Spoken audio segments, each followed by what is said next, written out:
Hello everybody, my name's Gary. Welcome back to the garage in Spain and to the home of Arbeláez Junction.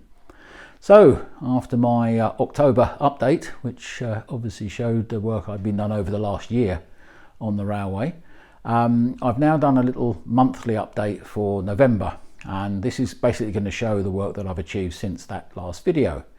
I'll also be showing a couple of items that I mentioned in that original update video, namely this time it will be the signal control I now use, and also the train controller that I've invested in after giving up my Hornby Elite.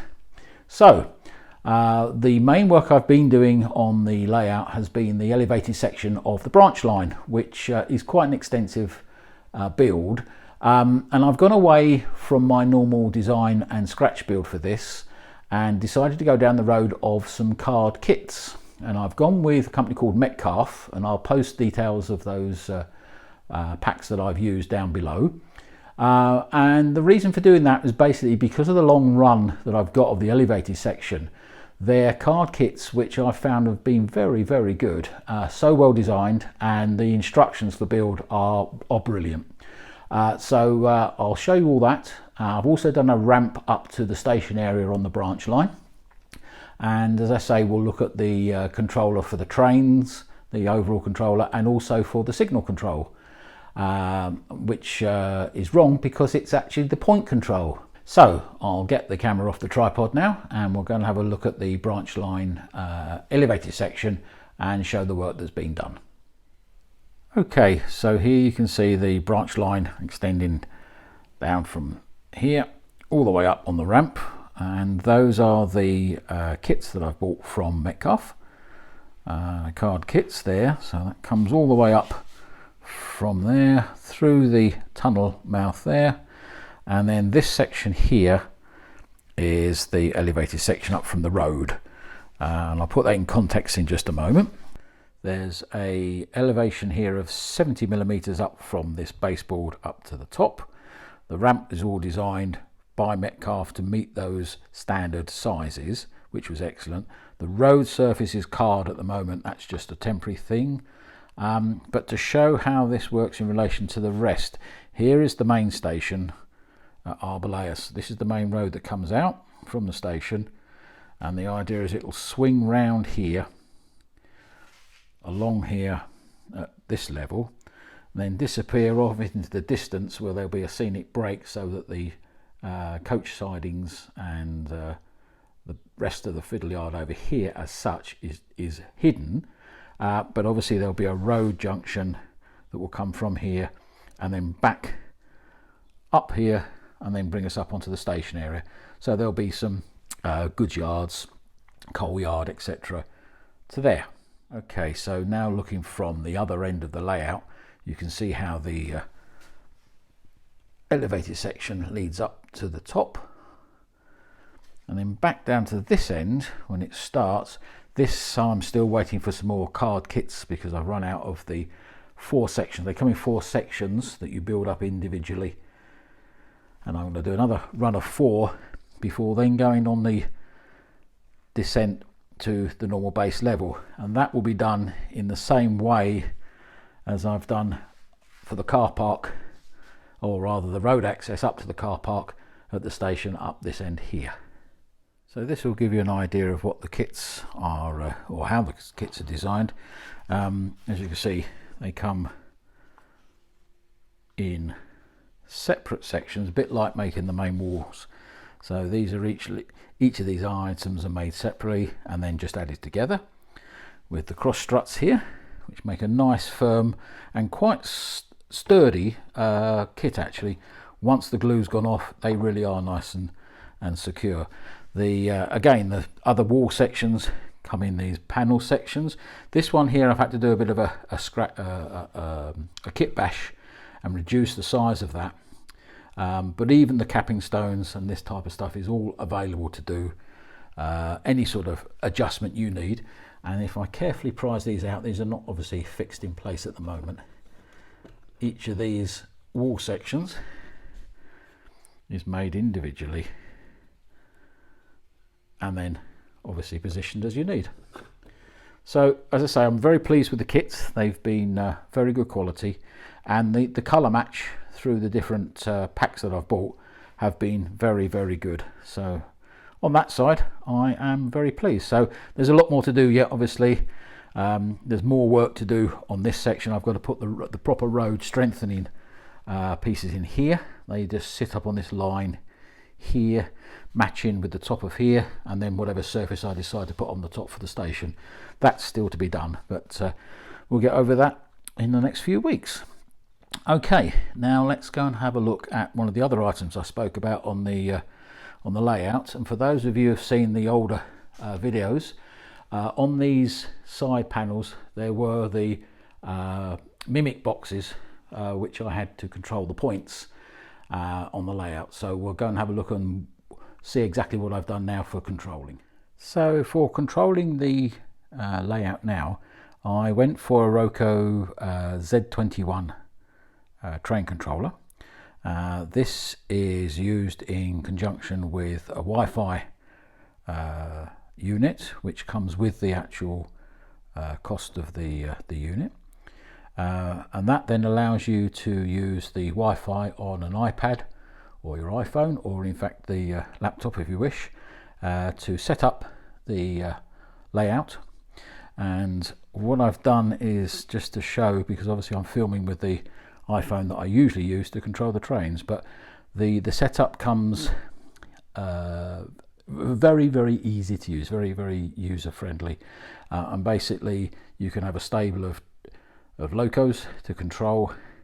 Once you've chosen the loco you want to use, you can have a speed control, forward and reverse, and then all the various function buttons can be allocated, a picture, etc., to use on there. And it's just a case of train control, maximum speed, forward and reverse, and stop. There is also an overall button here that says stop, which will control the actual layout completely, and everything will just simply freeze where it is, which is quite nice. Now I went for that purely out of the fact that I'd read several reviews, watched quite a few YouTube videos of people with them, and thought that would be good. So that's what I've now gone with, the Z21. And the control, which used to be, or the controls that used to be sat on here, here and here for the points, that's now gone. That used to be an analog system, because all of my point motors on the main layout here are under the baseboard, and they are Seep Point Motors, which were triggered via a capacitor discharge unit to give the extra bit of belt needed to operate the electromagnets in the points to fire those. But I've now gone for a DCC control system, and if I'm careful and show you underneath, you should be able to see under here now is the DCC control unit there, and that will control up to 8 sets of points. And if, as I have on this junction here, 2 sets of points, I wire into a single switch. And then if I go over to the iPad and get this right, and if over here I close down the stabling, what I can do, as you see, there's 2 screens the same now, which control 2 separate trains, so that's quite useful. But what I tend to do on mine is that I'll go back to a full screen, and this is the layout as a linear design, and each of these points that are on the layout are assigned a number. I'm not going to get too complicated because there's loads of reviews and YouTube displays showing the actual use of a Z81 if anybody's interested. But basically I can control each of the points sets here via a little set of instructions here. So what I've done on this particular part of the layout is there's a set and a close. So that throws the points, that closes the point, and that you can set up yourself. You can change that around, and basically I can set a route and then go back, change the screen again to the control for the train, and then I can use one train if I want to, control a particular train, and it will run around the route. I'm not going to go into too much detail on that now to see it all working, because as I say, everybody knows how they want to run their trains, but this now enables me to be on the other side of the room, and I can send a train off there where the points are operated manually using these lovely Hornby point motor levers, and they operate up on the branch line the Seep Point motors, which are underneath the baseboard, and on this main part of the carriage sidings, station and goods yard area are surface mounted motors, which you can see there.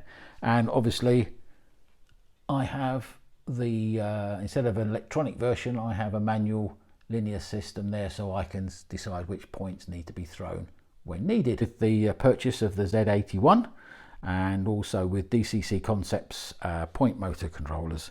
So again, I'll list all the details in the notes below this video, so if anybody's interested they can have a look at some of the videos on YouTube, and also I've put down the reference numbers for the various items that I've bought.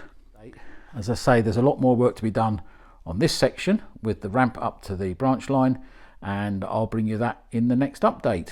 In the meantime, I shall be putting on a couple of the smaller videos I promised regarding how I've made certain things and how I do certain things on the layout.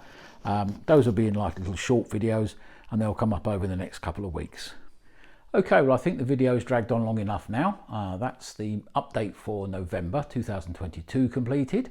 I have to say thank you very much for staying through to the end of the video, and also to the new subscribers that I've had since the October update. It's been quite overwhelming, the number of people who have joined. That's fantastic. If you've liked today's video, please give it a thumbs up. If you need to know any more information about what you've seen today, please leave a comment down below, and I promise to get back to everybody if they do. And also, please don't forget to like the video. If you like it, do the thumbs up button. That will then make sure that it goes out into the hobbies and to the other areas of YouTube that I've designated the video to go to, and that will bring more people into the hobby, hopefully. Also, you can subscribe. You don't have to pay anything to do that. If you hit the subscribe button, and then if you hit the little bell icon above, you'll then get notifications of when I publish any more material on the channel. So in the meantime, please stay safe, enjoy your modelling, and I'll see you again soon. Bye.